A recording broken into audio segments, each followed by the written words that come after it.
চট্টগ্রাম বন্দরে শ্রমিকদের ডাকা অনির্দিষ্ট কর্মবিরতির মধ্যে বৃহস্পতিবার সকাল 10:30টার দিকে চট্টগ্রাম বন্দরের 4 নম্বর জেটি গেট দিয়ে নৌ পরিবহন উপদেষ্টার গাড়িবহর চট্টগ্রাম কাস্টমস মোড়ে পৌঁছানোর সঙ্গে সঙ্গে আশপাশ থেকে আন্দোলনরত শ্রমিক কর্মচারীরা বেরিয়ে আসেন। তারা স্লোগান দিতে দিতে গাড়িবহর আটকে দেন। পরে গাড়ি থেকে নেমে উপদেষ্টা শ্রমিক নেতাদের সঙ্গে কথা বলেন, জড়িয়ে ধরেন তাদের। এরপর আইনশৃঙ্খলা রক্ষাকারী বাহিনী নিরাপত্তা বেষ্টনীর মধ্য দিয়ে বন্দর ভবনে প্রবেশ করেন উপদেষ্টা। পরে বন্দরে চলমান সমস্যা সমাধানে বিভিন্ন সংস্থার শীর্ষ কর্মকর্তাদের সঙ্গে পূর্ব নির্ধারিত বৈঠকে বসেন নৌপদেষ্টা। প্রায় 1.5 ঘণ্টা বৈঠক শেষে নৌপদেষ্টা গণমাধ্যমকে বলেন, বন্দরের অচলাবস্থায় দেশের অর্থনীতি ক্ষতি হচ্ছে। আলোচনার মাধ্যমে সমাধানের আশ্বাস দেন তিনি। আমি গত 1.5 বছর মানুষের জন্য কাজ করছি, ইনশাআল্লাহ স্যার। বুঝতে পারছেন? আমি কোনো উইকেন্ডে আমার বাড়িতে ছিলাম না।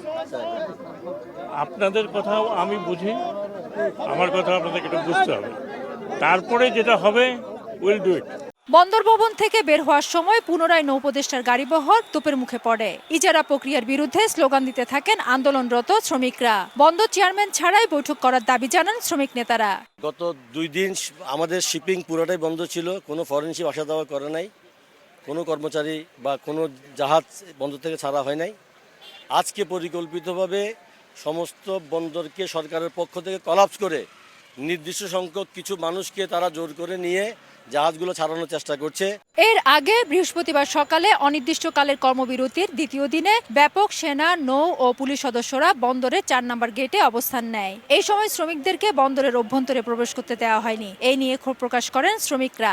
আমরা এখান থেকে সরকারকে এবং কর্তৃপক্ষকে একটা মেসেজ দিতে চাই, এই চট্টগ্রাম বন্দরকে শ্রমিক কর্মচারীর শরীরে 1 ফোঁটা রক্ত থাকতে এই চট্টগ্রাম বন্দরকে আমরা প্রাইভেটাইজেশনের হাত থেকে রক্ষা করবো ইনশাআল্লাহ। চট্টগ্রাম বন্দর রক্ষা সংগ্রাম পরিষদের ডাকা অনির্দিষ্টকালের কর্মবিরতিতে পুরোপুরি বন্ধ আছে চট্টগ্রাম বন্দরের সব ধরনের অপারেশনাল কার্যক্রম। বহির্নোঙর থেকে বন্দরের জেটিতে জাহাজ আসা যাওয়া বন্ধ হয়ে গেছে। জেটিতে আটকে আছে পণ্য খালাসের জন্য আসা জাহাজও।